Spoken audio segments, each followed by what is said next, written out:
معارج کی ان آیات پر کافی عرصے سے درس چل رہا ہے۔ اللہ تعالیٰ فرماتے ہیں کہ ہم نے انسان کو جس چیز سے بنایا وہ ہمیں معلوم ہے۔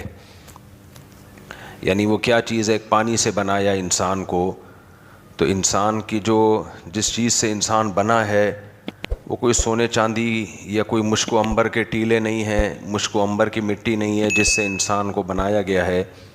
ذرا کوئی صاحب دیکھیں بیان میں خواتین بھی ہیں یا نہیں ہیں، کیونکہ میں پھر بالکل خواتین کے حوالے سے کوئی بیان میں بات ہی نہیں ہوتی ہے،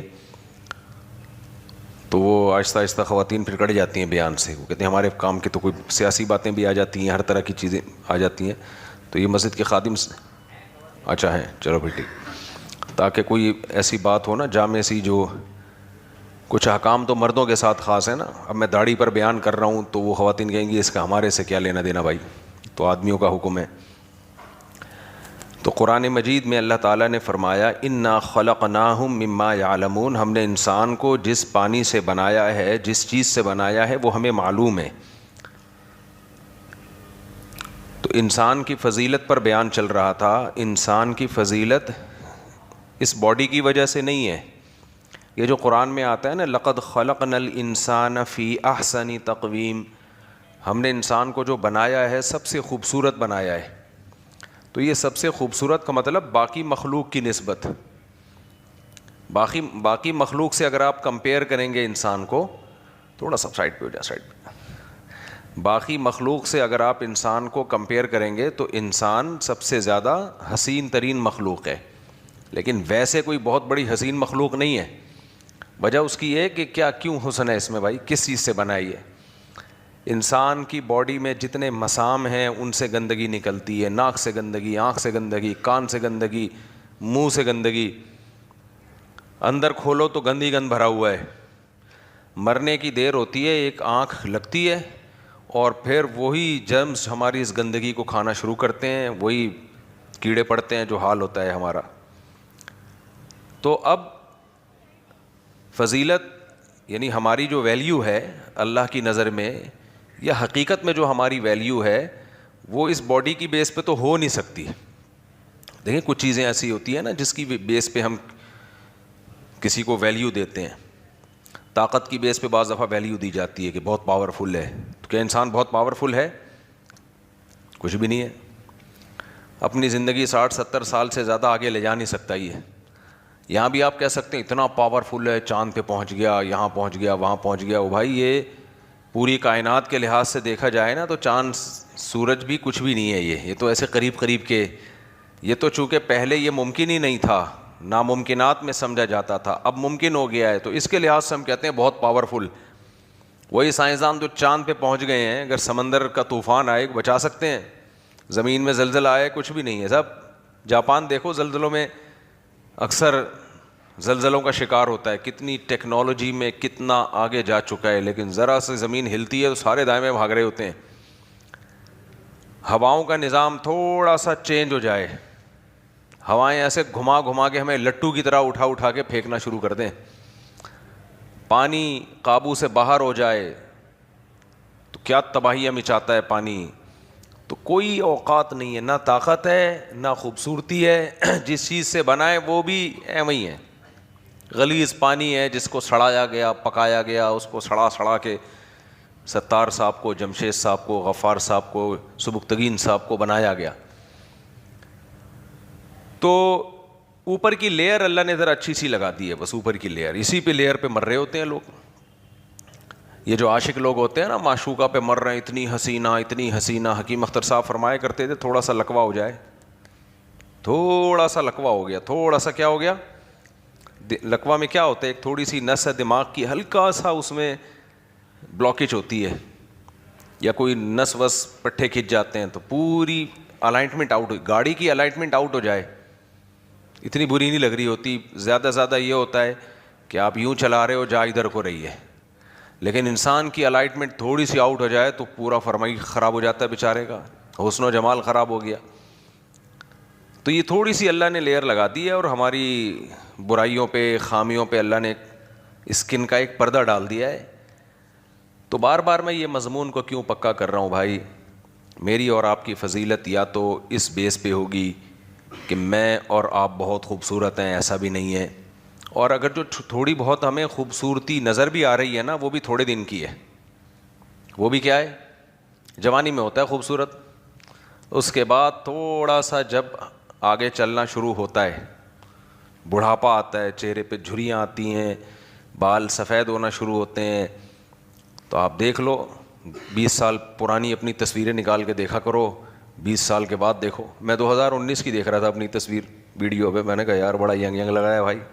2025 میں وہ تھوڑا سا جغرافیہ چینج ہو گیا. آپ جتنی ایکسرسائز کر لو، جتنی اچھی خوراکیں کھا لو، بھائی صاحب بڑھاپا کیا ہوگا؟ روک سکتا ہے کوئی؟ نہیں روک سکتا. بڑھاپا آئے گا. تو ایک تو حسن ہے نہیں، دوسرا ہے وہ بھی تھوڑے دنوں کا، بہت تھوڑے دنوں کا ہے. اللہ تعالیٰ کو خواتین نے زیادہ حسن دیا، وہ جلدی خراب ہو جاتا ہے. ان میں بڑھاپا مرد سے بھی زیادہ جلدی آ جاتا ہے. ان کا جو ہے نا وہ سسٹم ایسا اللہ نے بنا دیا کہ وہ جلدی بوڑھی ہو جائیں. تو ان کو تو کہا کہ تم نے تو اترانا ہے ہی نہیں، اترانا ہی نہیں ہے، بے پردگی نہیں کرنی. کیونکہ جس کو اللہ نے حسن دیا ہو نا، وہ بے پردگی کرنا شروع کر دیتی ہیں، فیشن شو میں آنا شروع ہو جاتی ہیں، ماڈل بننا شروع ہو جاتی ہیں. ایسی خواتین سمجھتی ہیں ہمیں جب اللہ نے بیوٹی دی ہے تو ہم اس کو کیش کرائیں، اس سے ہم پیسہ کمائیں، اس سے ہم عزت کمائیں. او بھائی، آپ کی بیوٹی جلدی ختم ہو جائے گی، آدمی کی پھر بھی چلتی رہے گی. ہمارے ایک دوست ہیں دبئی ایئرپورٹ پہ، ان کو ایک خاتون ملی، وہ تھوڑے موٹیویشنل اسپیکر بھی رہے ہیں. تو ایسے لوگ جہیں کسی کو مل جاتے ہیں تو لوگ آ کے دکھڑا سناتے ہیں. تو بیچاری ڈپریشن میں تھی. اس نے پوچھا بھائی وجہ کیا ہے؟ اس نے پھر اپنی وجہ بتائی کہ میں ایک ماڈل تھی، کمپنیوں میں بہت مہنگے مہنگے اشتہار، یعنی جو ایڈ چلتے تھے اس کے مجھے بہت مہنگے پیسے ملتے تھے کیونکہ یہ خوبصورت تھی. کہہ رہی 8-10 سال میں کیا ہوا کہ وہ میرا تھوڑا سا حسن و جمال خراب ہونا شروع ہو گیا. میں نے ایکسرسائز کی، ڈائٹنگ کی، لیکن کون بریک لگا سکتا ہے کوئی بڑھاپے کو؟ نہیں ہو سکتا نا. کپڑے میں بل آ جائیں استری کر کے ٹھیک ہو جاتے ہیں، لیکن چہرے پہ جب جھریاں آتی ہیں استری کر کے ٹھیک ہوتی ہیں؟ ایک بچہ جو تھا نا استری کر رہا تھا، ایک بچے نے دیکھا کہ کوئی استری کر رہا ہے کپڑوں پہ. کسی نے، بچے نے پوچھا ابو یہ کیا کر رہے ہیں؟ انہوں نے کہا بیٹا شرٹ پہ بل آ گئے ہیں، اس کو سیدھا کر رہا ہوں. ابو دادی کے بھی کر دیں، ٹھیک ہے نا، ان کے بھی چہرے پہ کیا ہیں؟ بل آئے ہوئے ہیں. دادا کے بھی کر دیں تو ہو سکتا ہے وہ سیدھا. اچھا آج کل پلاسٹک سرجری ہو رہی ہے، کھچاؤ کر کے کھینچ کے وہ سیدھا ویدھا کرنے کی کوشش کرتے ہیں، اس سے تھوڑا اور ٹیڑھا میڑھا ہو جاتا ہے انسان. اس کے اور سائڈ افیکٹ ہیں. جو مائیکل جیکسن یہی تو کرتا تھا، مر ہی گیا اس سائڈ افیکٹ سے. تو وہ نہیں ہو سکتا بھائی. جو بڑھاپا ہے وہ نہیں واپس جا سکتا، اور وہ آئے گا. زمین آسمان کا زور لگا لو، قرآن کہتا ہے وَمَن نُعَمِّرْهُ نُنَكِّسْهُ فِي الْخَلْقِ. ایک ڈاکٹر کے پاس میں بیٹھا ہوا تھا، کسی بڑے ڈاکٹر ہیں، ان سے کسی نے پوچھا کہ ڈاکٹر صاحب کوئی ایسی میڈیسن ہو جو بڑھاپے کو روک دے کائنڈلی، کوئی ایسی ایکسرسائز ہو. تو ڈاکٹر صاحب نے کہا کہ نہیں، اٹ ازنٹ پاسبل. ڈاکٹر صاحب ذرا قرآن سنت جانتے بھی تھے، تو میری طرف دیکھا، مجھے کہا کہ بتائیں مولوی صاحب یہ جو قرآن میں آتا ہے وَمَن نُعَمِّرْهُ نُنَكِّسْهُ فِي الْخَلْقِ، جس کی ہم عمر بڑھاتے ہیں اس کو بچپنے کی طرف لوٹاتے ہیں، یعنی کمزوری کی طرف لوٹاتے ہیں. یہ قرآن میں ہے یا نہیں ہے؟ میں نے کہا بالکل ہے. انہوں نے کہا جب قرآن کہہ رہا ہے کہ تمہیں ہم جوانی سے، طاقت سے کمزوری کی طرف لے کر آئیں گے، تو قرآن کا کہا ہوا جھوٹا ہو سکتا ہے بھائی؟ اس کا مطلب کمزوری آئے گی. ہاں تو صحت کا بہت زیادہ خیال کرے گا، تھوڑا سا بڑھاپا تھوڑا سا، زیادہ نہیں ہوتا، تھوڑا سا ڈیلے ہو جائے گا. جو زیادہ خیال نہیں کرے گا وہ تھوڑا جلدی آ جائے گا.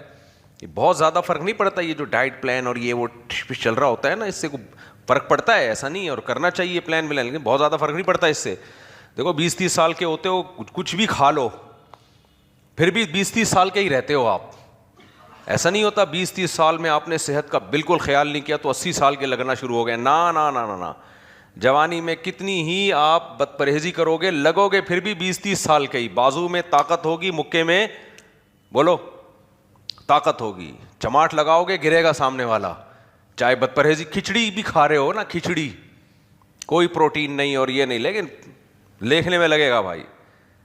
اور جب 80 سال کا ہوگا تو جم جا رہا ہو، جو بھی کر رہا ہو، ہوگا وہ کیا، وہ پاور نہیں آئے گی. اترجو ان تکون وانت شیب کما قد کنت ایام الشباب. ایک شاعر نے کہا ہے کہ تو یہ چاہتا ہے کہ تو بڑھاپے میں ویسا لگے جیسا تو جوانی میں لگا کرتا تھا، تو یہ ہو نہیں سکتا. لقد کذبتک نفسک لیس ثوب دریس کالجدید من الثیاب. کہتے ہیں بھائی پرانا کپڑا نیا نہیں لگ رہا ہوتا تو پرانا آدمی کہاں سے نیا لگے گا؟ کپڑا پرانا ہو جائے نا صاف پتہ چل رہا ہوتا ہے، پرانے نئے کپڑے کی الگ ہی خوشبو ہوتی ہے. تو پرانا کپڑا نیا نہیں لگتا بھائی، تو پرانا آدمی اور پرانی عورت کہاں سے نہیں لگے گی؟ تو ہو نہیں سکتا. تو طاقت کا یہ حال ہے کہ تھوڑے دن کا حسن ملتا ہے، تھوڑے دن کی طاقت ملتی ہے، وہ بھی کمزور ہونا. بروس اس کو دیکھو، وہ بھی آج کل جو آ رہا ہے، وہ محمد علی باکسر تھا نا، زندہ ہے بھی، انتقال ہو گیا. مجھے کسی نے بتایا اس کے راشا ہے، کتنے لوگوں کے جبڑے پھاڑے ہوں گے، کتنے لوگوں کے منہ توڑے ہوں گے. اب کیا ہے ہاتھوں میں؟ راشا. راشا سمجھتے ہیں؟ گلاس پکڑے گا تو یوں یوں یوں یوں کانپے گا، گلاس یوں یوں کانپے گا. کھانا کھائے گا تو یوں یوں یوں پلیٹ ہلے گی. لقمہ لے گا تو کبھی ادھر جا رہا ہے کبھی. یہ حالت ہو جاتی ہے انسان کی. ہم ہوتا پتہ ہے کیا ہے انسان کو؟ بڑی پرابلم انسان کے ساتھ یہ ہے کہ جب اس کے سامنے دو کیریکٹر ہوتے ہیں، ایک کمزور اور غمزدہ اور پریشان حال، اور دوسرے خوش، تو وہ خوش کی طرف زیادہ جاتا ہے. کیونکہ ہر انسان عیاشی چاہتا ہے. عیاشی خوشیوں کو دیکھ کے ہوتی ہے، غموں کو دیکھ کے ہوتی ہے؟ بولو نا. خوشیوں کو دیکھ کے ہوتی ہے. تو غم والی چیز ہٹا ہے. جیسے ریلز کوئی دیکھ رہا ہو، ریلز میں کہیں ظلم دکھایا جا رہا ہو، بچے بھوکے مر رہے ہیں اور خون خرابہ، تو دل خراب ہوتا ہے نا یہ چیزیں دیکھ کے.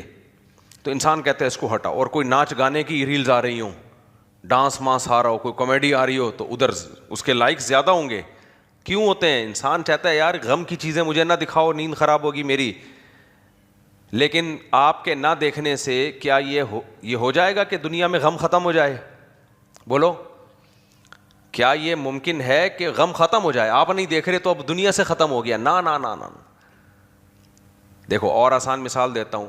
ہسپتالوں میں بیماروں کو دیکھنے لوگ زیادہ جاتے ہیں یا صحت مند لوگوں کی ویڈیوز اور جم والوں کی ویڈیوز اور جو ٹرینرز ہوتے ہیں ڈولے مولے دکھا رہے ہیں ان کی ویڈیو زیادہ دیکھتے ہیں؟ ظاہر ہے ان کی بھی زیادہ دیکھتے ہیں نا.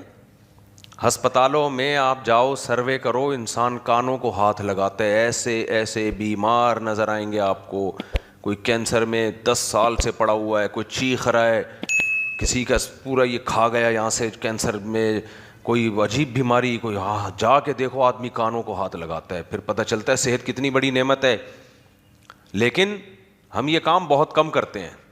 ہم گھومتے ہیں زیادہ تر صحت مند لوگوں میں. تو انسان کا مائنڈ یہ بن جاتا ہے کہ میں بھی ہمیشہ ایسا ہی خوش رہوں گا.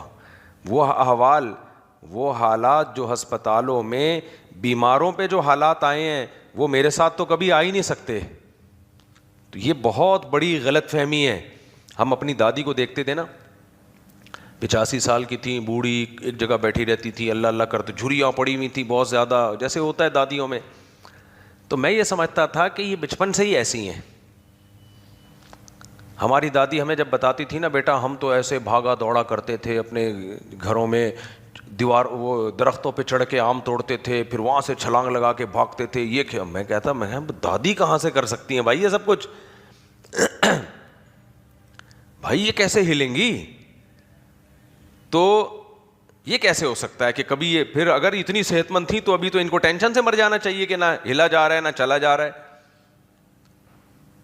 یہ کیا ہے؟ انسان کی نفسیات یہ ہے کہ وہ جو دیکھ رہا ہوتا ہے نا اس کو دماغ میں، اس کی میموری میں آ جاتا ہے اور وہ یہ سمجھ بیٹھتا ہے کہ ہمیشہ ایسا ہی رہے گا اور ایسا ہی ہے ہمیشہ سے.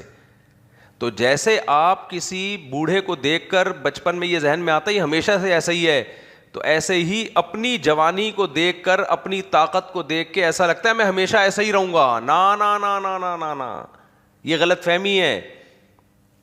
آپ نے اپنی دادیاں نانیوں کو جیسے دیکھا ہے ہسپتالوں میں لیٹے ہوئے، درد سے تڑپتے ہوئے، اور نہ چلا جا رہا ہے، نہ بیٹھا جا رہا ہے، نہ کھایا جا رہا ہے، 10 قسم کی دوائیں ان کے دائیں بائیں، ہومیوپیتھک الگ، ایلوپیتھک الگ، حکیمی. ہمارے ہاں تو 3 طریقے علاج چلتے ہیں. ہومیوپیتھک دوائیں الگ کھا رہے ہوتے ہیں لوگ، اور حکیمی نسخے الگ رکھے ہوئے ہوتے ہیں، اور ایلوپیتھک دوائیں الگ کھا رہے ہوتے ہیں. 3-4 قسم کے دوائیں بوڑھے ایٹ اے ٹائم کھا رہے ہوتے ہیں. کھانے سے پہلے یہ شوگر کی گولی کھانی ہے، ایک انجیکشن لگانا ہے، اس کے بعد کھانا کھائیں گے تاکہ شوگر کنٹرول میں رہے، بیسیوں قسم کے مسائل. تو جن کو ہم دیکھتے ہیں کہ وہ ان مسائل میں ہم یہ سمجھتے ہیں ہمیشہ سے ہیں، نا، وہ کہتے ہیں بھائی ہم تو اس سے بھی زیادہ پاورفل تھے. تو جیسے ہم بیمار کو دیکھ کے سمجھتے ہیں کہ وہ ہمیشہ سے بیمار ہے، ایسے ہی ہم اپنی خوشیوں کو اور دوسری خوشیوں کو دیکھ کے سمجھتے ہیں یہ بھی ہمیشہ خوش رہے گا اور میں بھی ہمیشہ ایسے بھاگتا دوڑتا رہوں گا. نہیں بھائی یہ نہیں ہوگا. سمجھ رہے ہو؟ کیسے سمجھائیں یار، یہ نہیں ہوگا. آپ بھی، اللہ سب کو بیماریوں سے پریشانیوں سے بچائے. تو میرے بھائی یہ ہمارے جیسے ہی انسان ہے، کوئی پڑا ہوا ہے، کوئی گرا ہوا ہے، کوئی کٹا ہوا ہے، کوئی ایکسیڈنٹ میں اللہ معاف فرمائے گاڑی کے نیچے آ کے کچل گیا، کوئی گولی سے مر گیا، کوئی اس خطرناک بیماری ہو گئی، کوئی جو ہے نقصان ہو گیا، سب کچھ چھن گیا. یہ سب حادثات سب کے ساتھ ہو سکتے ہیں، اللہ سب کو بچا کے رکھے. تو یہ جب سب کچھ سب کے ساتھ ہو سکتا ہے تو ہماری اوقات 2 ٹکے کی ہوئی کہ نہیں ہوئی؟ میں سب مقصد اوقات سمجھانا تھا میرا. اتنی لمبی جو میں بات کر رہا ہوں نا، اتنی لمبی جو میں بات کر رہا ہوں، میں آپ کو اور اپنے آپ کو، ہم دونوں کو اپنی اوقات بتانا چاہ رہا ہوں کہ ہماری حیثیت 2 ٹکے سے زیادہ بولو نہیں ہے. یہ اس سلسلے میں اتنی لمبی بات کی ہے میں نے، جو آپ اور میں بھی نہیں سمجھ پا رہا، آپ بھی نہیں. ہم بھی باتیں کر رہے ہیں نا، سمجھنا بڑا مشکل ہوتا ہے، باتیں کرنا آسان ہے، سمجھنا پڑے. جب احوال آتے ہیں انسان کے اوپر پھر کہتا ہے یار یہ کیا ہو گیا، اور پھر کوئی غم میں اس کا ساتھ نہیں دیتا، کوئی ساتھ نہیں دیتا. اکیلے ہو جاتی ہیں. جو لوگ جیلوں میں جاتے ہیں بھول جاتے ہیں لوگ تھوڑے دنوں میں، مر جاتے ہیں تو بھول جاتے ہیں لوگ تھوڑے دنوں میں، تو سب کچھ بھول جاتا ہے انسان. تو ان تمام باتوں سے پتہ چلا بھائی انسان کی حیثیت 2 ٹکے کی نہیں ہے. موٹیویشنل اسپیکر آپ کو بتائیں گے آپ بہت عظیم ہو، قرآن و سنت آپ کو بتاتے ہیں آپ بالکل بھی عظیم نہیں ہو. اگر آپ کے اندر 2 چیزیں ہیں تو عظیم ہو، 2 چیزیں نہیں ہیں ککھ بھی نہیں ہے. یہ جو موٹیویشنل اسپیکر ہیں یہ بتاتے ہیں دنیا کے بڑے انسان، بتاتے ہیں نا اتنے بڑے بڑے لوگ، وہ بڑے بڑے نہیں ہوتے بھائی. اللہ کی نظر میں وہ کیا ہوتے ہیں؟ بونے سے بھی چھوٹے ہوتے ہیں. وہ جن کو ہم کہتے ہو نہیں عظیم کامیاب لوگ، بڑے بڑے لوگ، وہ بھائی جان وہ اللہ کہتا ہے وہ بڑے ہیں ہی نہیں. ابو جہل بھی تو سردار تھا نا، اپنی قوم کا بڑا تھا، اللہ کی نظر میں بڑا تھا. بولتے کیوں نہیں؟ کوئی حیثیت نہیں تھی ابو جہل کی. ابو لہب بھی بہت بڑا تھا، فرعون سے بڑا تو کوئی پیدا ہی نہیں ہوا مصر میں. ایسا اتنا بڑا تھا فرعون، جو آرڈر دے گا وہ بھی ہو سکتا ہے ورک شاپس کرواتا ہو، لوگ اس سے آ کے پوچھتے ہوں کہ آپ اتنے عظیم انسان کیسے بنے. ہمارے صدر زرداری صاحب کو دیکھ لیں، میں تو کہتا ہوں ان سے سیکھنا چاہیے، آپ اتنے عظیم بنے کیسے؟ کیا خیال ہے، سیکھنا چاہیے کہ نہیں سیکھنا چاہیے؟ اچھا حضرت کہہ رہے ہیں نہیں سیکھنا چاہیے، ٹھیک ہے. نہیں یہ تو سیکھنا چاہیے، آپ اتنے بڑے بنے کیسے؟ پھر وہ الگ بات ہے، ہم بتائیں گے کہ بڑے کی ڈیفینیشن کیا ہے، بڑے کی ڈیفینیشن کیا ہے. تو جس کو ہم بڑا سمجھ رہے ہیں کہ یہ عظیم لوگ ہیں، گریٹ، دی گریٹ کہتے ہیں نا بھائی، بار بار جو ہم بتا رہے ہیں آپ کو قرآن کے ریفرنس سے بتا رہے ہیں، میری اپنی بات نہیں ہے. یہ گریٹ نہیں ہے، اس کو گریٹ نہیں بولتے. نہ عزت آ جانے کو عظیم انسان کہتے ہیں جس کی عزت زیادہ ہو، نہ پیسہ آ جانے کو عظیم انسان کہتے ہیں جس کا پیسہ زیادہ ہو. یہ نکالو دماغ سے. ہم جب مدرسے میں گئے تو ہمارے حضرت نے 8 سال ہماری کھوپڑی سے یہی نکالا ہے، 8 سال یہی نکالا ہے ہماری کھوپڑی سے کہ نہ دولت بڑی، نہ عزت بڑی، نہ شہرت بڑی. تصوف میں خانقاہوں میں یہی تو سکھایا جاتا تھا ونس اپون اے ٹائم. تصوف کسے کہتے ہیں پتہ ہے آپ کو؟ آج کل بہت سے لوگ تصوف کے خلاف ہیں، تصوف بدعت ہے. ایک تو علم سوسائٹی میں ختم ہو گیا ہے، کچھ چند کتابیں کو 2-4 کسی سے پڑھ لی، کسی سے کچھ سن لیا اور پھینکتے رہو. ابھی بات سے بات نکلتی ہے، ٹاپک رہ نہ جائے. آج کل یہ بھی بڑا چل رہا ہے، اسلامک بینکنگ کے خلاف لوگ بہت بولنا شروع ہو گئے. نئے نئے اسکالر آ رہے ہیں، کان ادھر سے پکڑو کان ادھر سے پکڑو، سود کو حلال کر دیا مفتی تقی عثمانی صاحب نے. ان سے جب سود کی تعریف پوچھو تو ککھ بھی نہیں پتہ ان کو، سود کی ڈیفینیشن کیا ہے، سود کی قسمیں کیا ہیں. پھر اسلام نے جو سود کے آلٹرنیٹ جو معاملات دیے ہیں، خرید و فروخت کے طریقے دیے ہیں، وہ کیا ہیں، کتنے، کچھ بھی نہیں پتہ. بس بیٹھ کے آپ تقریریں کروا لو، یہ حرام ہے، یہ ناجائز ہے. تو کیسے کہہ رہے ہو، آپ کو پتہ کیا ہے؟ ہر فیلڈ میں ہر آدمی گھسا ہوا ہے. تو کیا بات کر رہا تھا میں، بات ٹاپک چینج نہ ہو جائے میرا. دیکھیں مجھے موضوع تو یاد ہوتا ہے لیکن اینڈنگ پوائنٹ کیا تھا وہ میں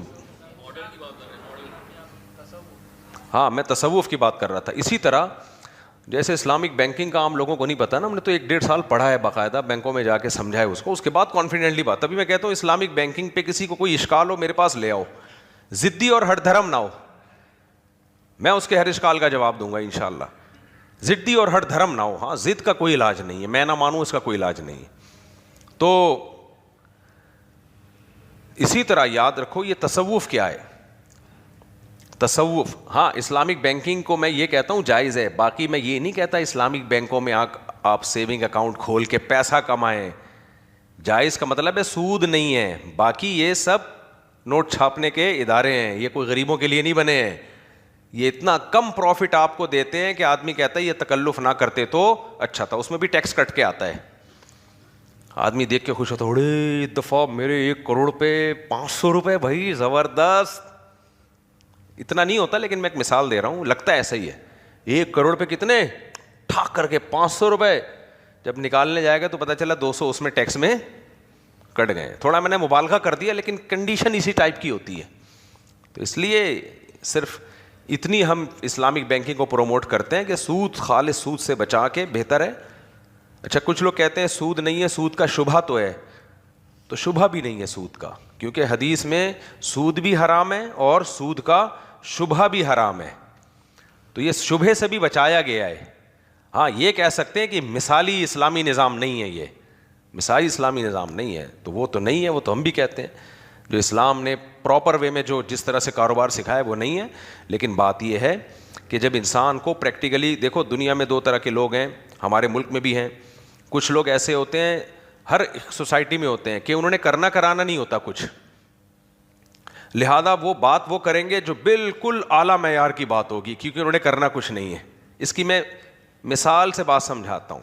آپ کو اپنی بیٹی کے لیے رشتہ چاہیے, برا چاہیے یا اچھا چاہیے, بتاؤ, بولتے کیوں نہیں ہو؟ ہر شخص کو اپنی بیٹی کے لیے برا رشتہ چاہیے ہوتا ہے یا اچھا چاہیے ہوتا ہے؟ اچھا. اب اچھے کی ڈیفینیشن آپ نے جا کے پڑھی. اچھا وہ ہوتا ہے جو قد اس کا کم سے کم 5 فٹ 10 انچ ہو یا 11 انچ ہو یا 6 فٹ قد ہو اس کا, خاندان اس کا یہ والا ہو, نمازیں 5 ٹائم پابندی سے پڑھتا ہو, چہرے پہ نور برس رہا ہو, انکم بھی کیا ہو, گورنمنٹ جاب ہو اور ٹھیک ٹھاک اچھا پیسہ کما لیتا ہو, یا چارٹرڈ اکاؤنٹنٹ ہو. لیکن چارٹرڈ اکاؤنٹنٹ چونکہ بزی بہت ہوتے ہیں, بیوی کو ٹائم نہیں دیتے, تو وہ ٹائم بھی دیتا ہو, سمجھ رہے ہیں. پھر وہ باہر لے کے بھی بیگم کو گھومے, بچے بھی اتنے پیدا ہوں جتنی ہماری بچی. آج کل سسرال کی مداخلت بچوں میں تو بہت زیادہ ہو رہی ہے. سسرال اور اسرائیل کا فرق ختم ہو گیا اس سوسائٹی میں, حقیقت بتا رہا ہوں آپ کو. یعنی اگر ایک بچہ پیدا ہو گیا نا, بیگم کو پریگننسی ہو گئی, اگلے سال دوسرا, سب سے زیادہ غصہ ساس کو آئے گا. جو یہاں ساس بیان سن رہی ہیں ان کے علاوہ کی بات کر رہا ہوں. اتنا غصہ ابھی سے کیوں بھائی, چھوڑ دو, یہ میاں بیوی کا معاملہ ہے نا, اس میں کیوں ٹانگ اڑا رہی ہو. تو یہ بہت غلط چیز ہے. جب بیٹی کو رخصت کرو نا تو نہیں اس سے پوچھو کیا ہو رہا ہے کیا نہیں, جب تک کوئی واضح ظلم نہ ہو, چھوڑ دو ان کو یار اپنے حال پہ.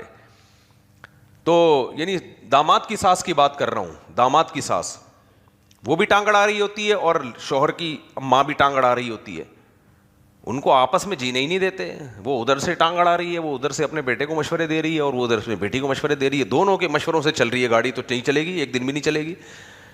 ان کو بولا جینے تو ان کو, لیکن نہیں دیتے جینے بہت, کیونکہ فارغ بیٹھے ہوئے ہیں نا. فارغ آدمی کیا کرے گا دنیا میں؟ جو فارغ ہوتے ہیں ان کا کام ہوتا ہے فساد مچانا, کیونکہ ان کو انسان کی فطرت ہے کچھ نہ کچھ کرنا ہے. اب بیٹھے ہوئے ہیں, سارے کاموں سے فارغ ہو گئے, بچوں کی شادیاں ہو گئی, بچیوں کی شادیاں ہوں گی, اب کیا کریں, اب گھر تباہ کرو بیٹھ کے, لڑواؤ آپس میں. تیری اپنی بیٹی سے پوچھو, ہاں بھائی سسرال میں کیا ہو رہا ہے, ساس تمیز سے بات کر رہی ہے نہیں کر رہی, جا کے گھر جا کے اس کے فریج چیک کرنا اور چیزیں چیک کرنا, کچن میں کیا کیا آ رہا ہے کیا نہیں آ رہا, دودھ کتنا آتا ہے, دودھ کی ملائی کہاں جاتی ہے, وغیرہ وغیرہ.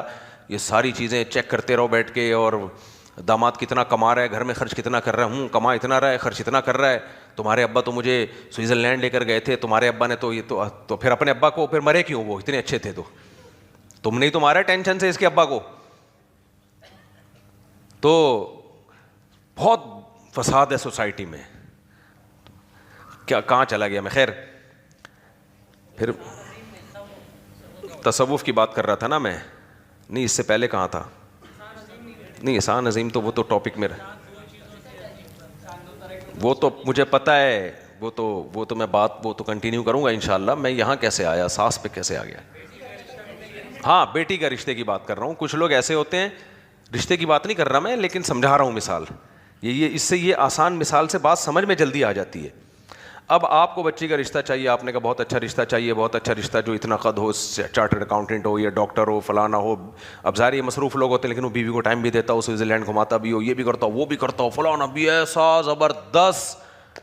سننے میں بڑا اچھا لگے گا کتنا زبردست، اپنی بیٹی کا کتنا خیر خواہ ہے. لیکن جو عقل مند ہوں گے نا، وہ پتہ ہے کیا کہیں گے؟ یہ کرنا ہی نہیں چاہتا شادی. سمجھ رہے ہو؟ نہیں آئی سمجھ میں؟ عقل مند لوگ کہیں گے یہ کمبخت اپنی بیٹی کی شادی چاہتا ہی نہیں ہے، تبھی اس نے ایسا معیار بنایا ہوا ہے جو مریخ پہ بھی ایسا داماد نہیں ملے گا. یہی ہوگا کہ نہیں ہوگا؟ یہ اس کی زندگی برباد کر رہا ہے. اس لیے باتیں بہت بڑی بڑی خواب دکھا رہا ہے، جنت کے باغ دکھا رہا ہے. جو پریکٹیکلی کچھ کرنا چاہتے ہیں، جو چاہتے ہیں کہ بچی کی شادی ہو جائے، وہ تھوڑا سا آڑا ترچھا داماد برداشت کر لیں گے. ایسا ہی ہے کہ نہیں ہے؟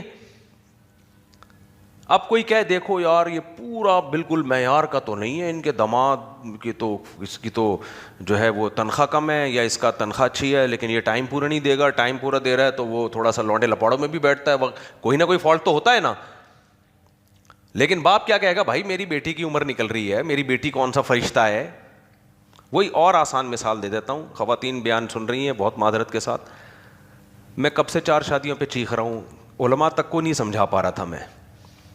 لیکن جب میں نے نکاح کا پیغام بھیجا تو لڑکی والوں کو سمجھ میں آ گیا. کیوں؟ ان کو لگا کہ بھائی ہم نے اگر اس رشتے کو ٹھکرا دیا تو اگرچہ ایک فالٹ ہے کہ اس کے نکاح میں پہلے سے زوجہ موجود ہے، یہ فالٹ ہی ہے نا سوسائٹی میں، لیکن اگر ہم نے ٹھکرا دیا تو ہمارے لیے مشکلات نہ کھڑی ہو جائیں.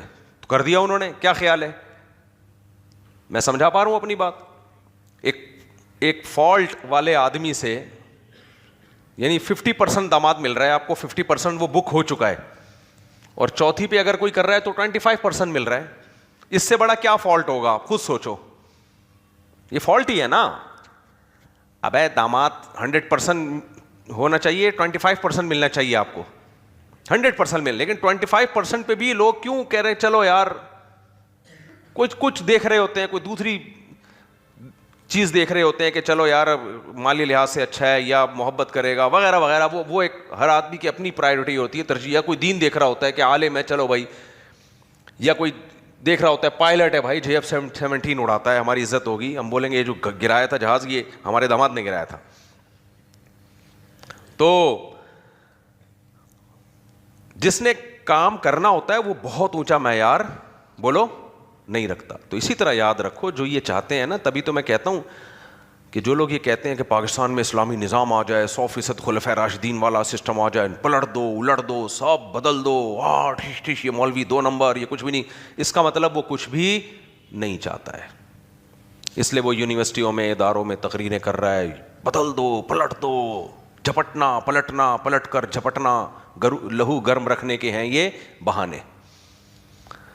تو یہ جو اس طرح کی باتیں کر رہے ہوتے ہیں تو یہ اس کا مطلب کچھ کرنا ہے ہی نہیں انہوں نے. جیسے امریکہ میں کوئی جائے اور کہے میں یہاں اسلامی مملکت حکومت اسلامیہ لے کر آنا چاہتا ہوں.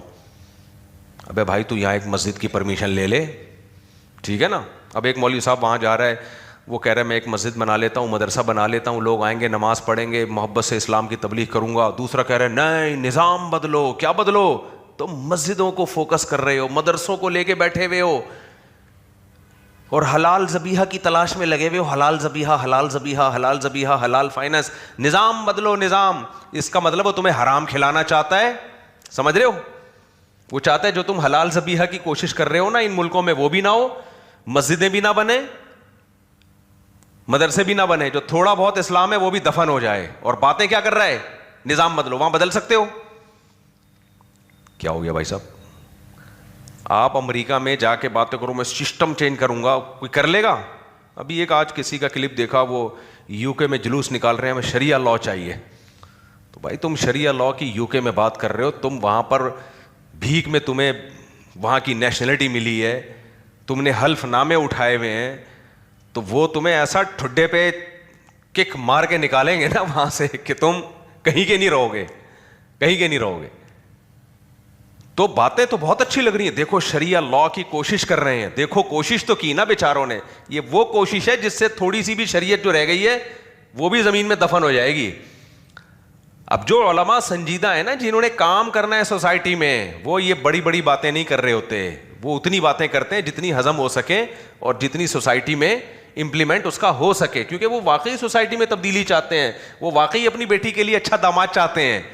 تو وہ برداشت کر لیں گے دائیں بائیں خرابیاں، کیونکہ ان کو پتا ہے بھائی بچی کا گھر بسانا ہے. لیکن جو باتیں ہمارے ہاں اسکالرز میں جو بڑی بڑی باتیں کرتا ہے، منجن اسی کا بکتا ہے. سمجھتے ہو کہ نہیں سمجھتے؟ منجن کس کا بکے گا؟ جو باتیں ایسی کرے گا، بہت بڑی نظام بدل دو، یہ بدل دو. کیا کیسے بدل دے نظام؟ کیا پیکج ہے تمہارے پاس نظام بدلنے کا؟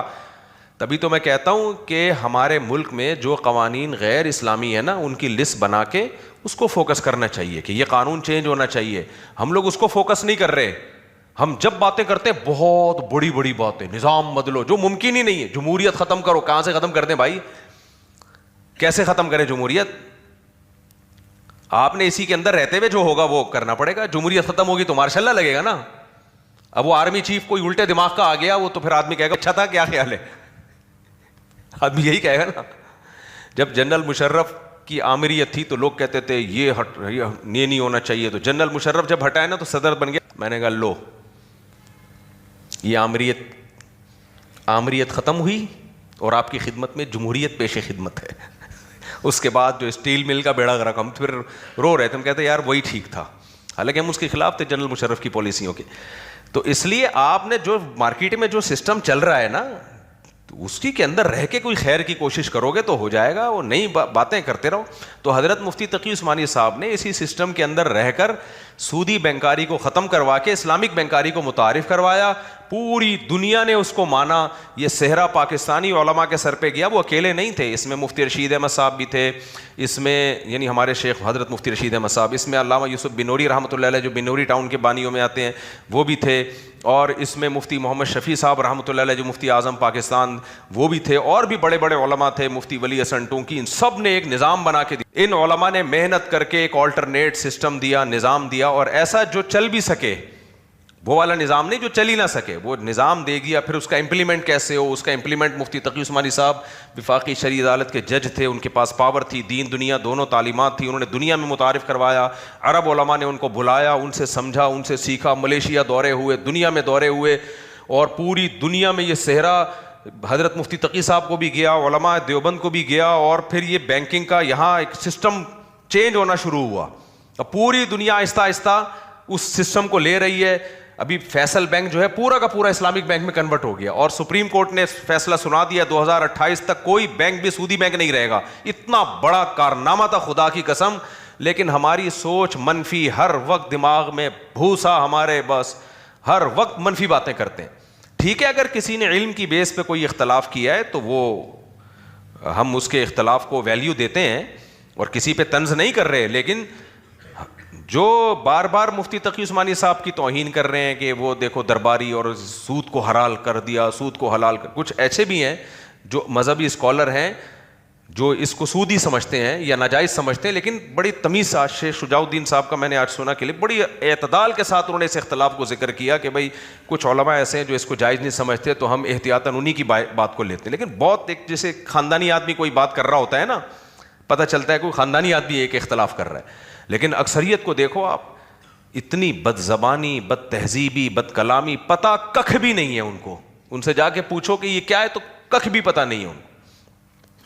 تو ابھی آہستہ آہستہ سود سے ملک نکل رہا ہے. تو ون بائی ون جب چیزیں ہوتی ہیں، آپ کا فوکس ٹھیک ہوتا ہے تو پاکستان کا نظام بھی چینج ہو جائے گا. لیکن اس طریقے سے ہی ہوگا جیسے حضرت مفتی تقی عثمانی صاحب نے کیا ہے. سمجھ رہے ہو کہ نہیں سمجھ رہے؟ اسی طرح ہم کہتے ہیں کہ آپ کو ایجوکیشن کے خلاف آواز اٹھاؤ. کوئی اٹھا رہا ہے آواز کو ایجوکیشن کے خلاف؟ اگر اس پہ دھرنے ہوں، اس پہ کنٹینر رکھے جائیں، اس پہ جلوس نکلیں، ہمیں کو ایجوکیشن نہیں چاہیے.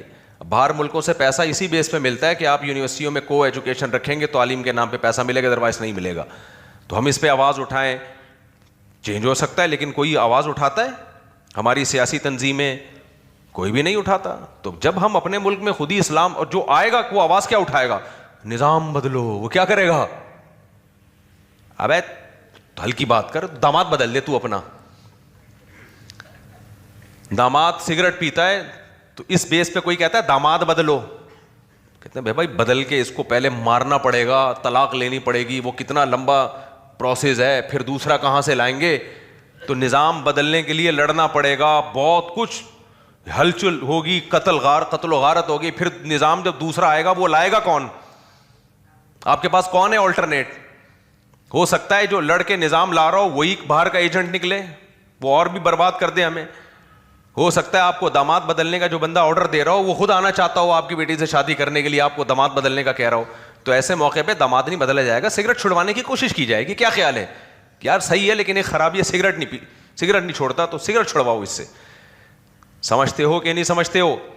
تو یہاں بھی ایسا ہی ہے میرے بھائی. اس لیے آپ جو نوجوان طبقہ ہے اپنی صلاحیتوں کو صحیح سمت میں فوکس کریں، اس میں محنت کم ہوگی، آؤٹ پٹ زیادہ ہوگا. لیکن آج کل یونیورسٹیوں میں جو نوجوانوں کو جس سمت میں جا رہے ہیں نا، اس میں محنت اور اسٹرگل بہت زیادہ ہے، آؤٹ پٹ اس کا زیرو، صرف باتیں ہی باتیں ہیں اس میں. تو سود میں بھی ایسا ہی ہے کہ بہت پاکستان سے اس کی ابتدا ہو رہی ہے، سودی بینکاری کے خاتمے کی. یہ حضرت مفتی تقی عثمانی صاحب کا بہت بڑا احسان ہے. دنیا مانتی ہے، ہم نہیں مانتے. باقی اس پہ علمی اشکالات کیا ہوتے ہیں، جیسے شہداء الدین شیخ صاحب کا بیان آیا وہ تو قابل احترام ہے ہمارے لیے. تو اس پہ جو علمی اشکالات ہوتے ہیں تو میں تو لوگوں سے کہتا ہوں، میں بیٹھا ہوا ہوں بھائی، آئیں پوچھیں، میں آپ کو جواب دوں گا ایک ایک چیز کا. ہاں یہ بات ضرور ہے کہ ضدی ہر دھرم نہ ہو جو پوچھنے والا ہو. ہر دھرم کا کوئی علاج نہیں ہوتا. اور مجھے بینکوں سے 1 روپیہ بھی نہیں ملتا. لوگ کہتے ہیں نا یہ جب بینک کو یہ جواب دے، اصل میں یہاں سے ایک تو ہمارے یہاں فوراً الزامات فوراً لگتے ہیں. مجھے تو 1 روپیہ نہیں ملتا. میں نے تو بتایا جب میں بینکوں کی اسلامک بینکنگ کو اسٹڈی کر کے ہم نے جب جائز ہونے کا فتویٰ دیا تو اس وقت بینک ہمارے اکاؤنٹ ہی نہیں کھول رہا تھا. یہ تو ہماری حالت تھی. تو اب کیا مسئلہ ہے، جیسے بینکنگ کا حشر نشر کیا ہوا ہے تو اسی طرح تصوف. آپ دیکھ لو، ہم صرف قرآن و حدیث کو مانتے ہیں، ہم تصوف کو نہیں مانتے. ہم صرف قرآن و حدیث کو مانتے ہیں، ہم تصوف کا لفظ دکھا دو قرآن و سنت میں. دیکھو یہ جو اصطلاحات ہوتی ہیں، اصطلاحات ٹرمز ہوتی ہیں،